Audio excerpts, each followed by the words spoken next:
How to write an application में आपका स्वागत है। आज हम बात करने वाले हैं एप्लीकेशन किस प्रकार से लिखें। तो इनको जानने के लिए सबसे पहले आप लेटर भी लिखना सीख चुके होंगे। तो लेटर और एप्लीकेशन सबसे पहले अंतर की बात कर लेते हैं कि इन दोनों में क्या अंतर होता है। तो प्रार्थना पत्र एप्लीकेशन संक्षिप्त तथा विनम्र भाषा में लिखे जाते हैं, आप सभी लोग जानते हैं। जो लेटर होते तथा प्रार्थना पत्र में थोड़ा सा अंतर होता है। प्रार्थना पत्र यानी कि एप्लीकेशन में सबसे ऊपर पृष्ठ के बाईं ओर प्राप्त करने वाले पद तथा पता लिखा जाता है। इसके पश्चात अभिवादन का शब्द यानी कि यदि मेल है तो सर और यदि फीमेल है तो मैडम लिखा जाता है। फिर प्रार्थना पत्र की मुख्य बातें लिखी जाती हैं, जो आपकी प्रॉब्लम समस्या है। अंत में दाईं ओर प्रधानाचार्य कथाध्यापक आदि को संबोधित करने के लिए योर ऑबिडेंटली तथा अन्य उच्च अधिकारियों को यदि आप संबोधित करते हैं तो उनके लिए योर फैथफुली लिखा जाता है। लेकिन यदि आप कॉलेज में हैं या स्कूल में हैं तो अपने प्रधान अध्यापक या अपने स्कूल टीचर की किसी भी समस्या के लिए आप पद स्थानांतरण के लिए पत्र लिखना, एप्लीकेशन लिखना चाहते हैं तो आपको योर ऑबिडेंटली का यूज करना होगा। लेकिन यदि आपके गांव की सफाई या अन्य कार्यों के लिए पत्र यानी कि एप्लीकेशन लिखना, प्रार्थना पत्र यानी कि एप्लीकेशन लिखना चाहते हैं तो आपको योर फैथफुली यूज करना होगा। इसके बाद नीचे भेजने वाले पता का नाम लिखा जाता है और बाईं ओर दिनांक अंकित कर दिया जाता है। तो आपको स्क्रीन पर एक वैकेंसीज एप्लीकेशन दिख रहा होगा, इसमें आपको सिर्फ अपनी समस्या का बीच में वैकेंसी छोड़ी गई वही लिख देना है। यदि आप हम लेट कर लेते हैं यहाँ पर एक उदाहरण के स्वरूप से समझते हैं कि प्रकार से हम एप्लीकेशन को लिख सकते हैं। तो इसको लिखने के लिए सबसे पहले आप देखिए, हमने यहाँ पर एक आपको इंटरफेरेंस दिखाया। कुछ एप्लीकेशन इस प्रकार से लिखा जाता है। तो सबसे पहले आप अपनी समस्या पता कर लीजिए किस समस्या पर हमें लिखना है। तो लेट कर लीजिए, हम किसी गाँव मतलब स्कूल में या कॉलेज में अपनी फीस की माफ़ी के लिए एप्लीकेशन लिख रहे हैं। तो सबसे पहले आपको लिखना होगा टू और द प्रिंसिपल। इसमें एप्लीकेशंस के कुछ रूल आप ज़रूर याद कर लीजिए, जो कि आपको हर एप्लीकेशन में ज़रूर लिखने हैं, क्योंकि यही हमारे वीडियो का टाइटल था कि how to write an application with effectively, जिससे आप प्राप्त कर सकते हैं पूरे अंक। तो सबसे पहले आपको क्या लिखना है, टू लिखना। पहला रूल आपका है कि टू आपको लिखना है। जहाँ से आप टू को समाप्त करते हैं उसी के ठीक नीचे द प्रिंसिपल लिखना है, उसके बाद कामा लगाना है। तो सबसे पहला रूल है कि आपको टू लिखना है, उसके तुरंत ठीक नीचे ही आपको द प्रिंसिपल लिखना। पहला रूल है ये एप्लीकेशन का। उसके बाद द प्रिंसिपल के बाद कॉमा लगाना, कामा का यूज जरूर करना है, ये हमारा दूसरा एप्लीकेशन का रूल है। उसके बाद 2 वैकेंसी छोड़ी गई, ये क्यों छोड़ी गई ये मैं भी आपको बताते हैं। सबसे पहले आपको एप्लीकेशन के रूल बता देते हैं। तो सबसे पहले आपको स्क्रीन पर दिख रहा होगा कि टू के डायरेक्ट नीचे ही द प्रिंसिपल लिखा हुआ है, ये आपको जरूर लिखना है। उसके बाद सर या मैडम आप जिसको भी लिख रहे हैं वह ठीक टू के नीचे लिखा जाना चाहिए। ये एप्लीकेशंस के मेन तरीके होते हैं लिखने के लिए। उसके बाद टू जहाँ से आपने लिखा उसके बाद सबसे नीचे डेटेड, वही उसी डायरेक्ट एक लाइन में स्ट्रेट लाइन में लिखनी होती है। यानी कि आपको टू सर या मैडम और डेटेड तीनों एक ही सीध में लिखने होते हैं। वहीं बात करते हैं द प्रिंसिपल की, तो टू जहाँ से समाप्त होता है वहाँ पर लिखते हैं द प्रिंसिपल। अब आपको स्क्रीन पर एक इंटरफेरेंस दिख रहा होगा एप्लीकेशन किस प्रकार से लिखा जाता है। तो सबसे पहले इस एप्लीकेशन में आपको दिख रहा होगा कि बाईं ओर टू लिखा है, उसके जहाँ समाप्त होने के बाद द प्रिंसिपल, उसके बाद कामा का यूज किया गया है।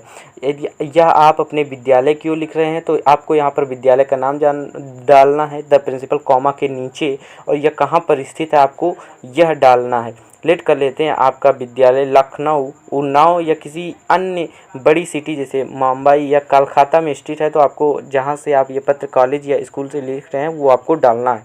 उसके बाद आपको लिखना है अपने कॉलेज का नाम, यानी कहाँ पर वो सिचुएटेड है। उसके बाद आपको यदि सर को लिख रहे हैं यानी कि आप मेल को लिख रहे हैं तो आपको सर यूज करना है। यदि आप फीमेल यानी किसी स्त्री के लिए यूज़ कर रहे हैं तो आपको मैडम का यूज़ करना है। इसके बाद कामा का यूज़ करना है। इसके बाद अपनी प्रॉब्लम लिख देनी है। आप यहाँ पर 2 वैकेंसीज आपको दिख रही हैं, यहाँ से आप 3 से 4 लाइन की अपनी प्रॉब्लम लिख सकते हैं। अपनी फीस यानी अपनी जो फ़ी यानी कि आप जो अपनी फ़ी माफ़ कराना चाहते हैं, इसके लिए आपको अपनी प्रॉब्लम पूरी यहाँ पर अक्षर सा लिख देनी है। उसके बाद आपको बॉडी ऑफ द एप्लीकेशंस लिख देने हैं। उसके बाद आपको योर ऑबिडेंटली दिख रहा होगा दाईं ओर, यहाँ पर योर ऑबिडेंटली के बाद कामा जरूर यूज करना है। यहाँ पर आप अपना नाम लिख देते हैं। उसके बाद बाईं ओर आ जाते हैं, जो कि टू तथा सर या मैडम के सीधे स्ट्रेट में होगा डेटेड।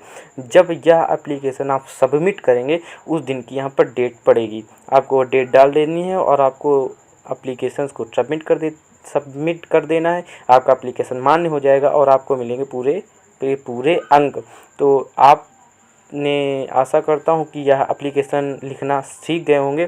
तो रूल्स आप ज़रूर अपने पास एक बार समझ लीजिए या आप एक बार रट लीजिए। अब हम बात कर चुके हैं किस प्रकार से एप्लीकेशन लिखें, आपको यहाँ पर माइनर पता चल चुके हैं किस प्रकार से एप्लीकेशन लिखना है। इसके बाद बात कर लेते हैं हम कुछ एक एप्लीकेशन आपको इंटरफेरेंस यानी कि आपको दिख रहा होगा स्क्रीन पर स्क्रीन पर आपको एक एप्लीकेशन लिखा दिख रहा होगा, जिनमें से हमने पूरे एप्लीकेशंस को लिख कर दिखाया है आपके लिए, जिससे आप एकदम 100% हो जाएं कि आपको इस प्रकार से लिखना है। यहाँ पर हमने एप्लीकेशन किस टाइटल के लिए लिखा है आपको बता देते हैं। हमने यहाँ पर लिखा है आपको कुछ इस प्रकार का क्वेश्चन एग्जाम में मिलेगा। Write an application to the principal of your college informing him about your illness and requesting him to grant you leave of absence for 2 days। यानी कि आपको एप्लीकेशन यानी प्रिंसिपल के लिए, अपने कॉलेज के प्रिंसिपल के लिए एक एप्लीकेशन लिखना है जो कि आप बीमारी के लिए 2 दिन की छुट्टी चाहते हैं। तो आपको स्क्रीन पर दिख रहा होगा द प्रिंसिपल की और इंटर कॉलेज, देख लीजिए किस प्रकार से 2, उसके बाद द प्रिंसिपल के आर इंटर कॉलेज एक सीध में है, उसके बाद 2 के नीचे सर के लिखा जा रहा है, 2 के सीध नीचे में सर लिखा गया। उसके बाद देख लेते हैं जनवरी 14/20 या जब लिखा गया आपको सबमिट करना है। उसके सबसे पहले जब आप एप्लीकेशन सबमिट करते हैं उसके बाद थैंक यू लिख देते हैं, थैंक यू लिख देते हैं। दोस्तों आपको वीडियो कैसा लगा आप हमें कमेंट के माध्यम से अवश्य प्रतिक्रिया दें। यदि अपने चैनल को अभी तक सब्सक्राइब नहीं किया तो प्लीज़ सब्सक्राइब करें, चैनल को ऑन कर दें बेल आइकन को। यदि आपने बहुत से मोदी गवर्नमेंट या गवर्नमेंट के द्वारा सुना होगा कि न्यू एजुकेशन पॉलिसी बनाई गई है। ये न्यू एजुकेशन पॉलिसी आखिरकार क्या है? कहा जाता है कि हाई स्कूल ड्रॉप्ड हो गया है, यानी कि हाई स्कूल अब रह ही नहीं गया है। ऐसा कुछ है कि नहीं है? इसकी पूरी खबर पाने के लिए आप देखते रहिए हमारे चैनल में। आइए जल्दी से देखें, क्योंकि न्यू एजुकेशन पॉलिसी में बहुत कुछ बदल गया है। क्या आप अपने मनचाहे सब्जेक्ट चूज कर सकते हैं? यदि आपको हिंदी के साथ साथ गाने सुनने में मज़ा आता है तो क्या आप म्यूजिक ले सकते हैं सब्जेक्ट के तौर पर?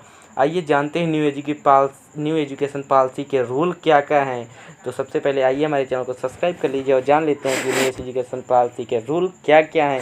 यदि आपने हमारे चैनल को देखा नहीं है तो जल्दी से देख लीजिए और आई बटन पर क्लिक कीजिए, वहाँ पर आपको न्यू एजुकेशन पॉलिसी का वीडियो मिल जाएगा। न्यू एजुकेशन पॉलिसी के जो महत्वपूर्ण गोल्डन रूल हैं उनको आप समझ लीजिए, जो गवर्नमेंट द्वारा बताए गए हैं इन पर क्या होता है। तो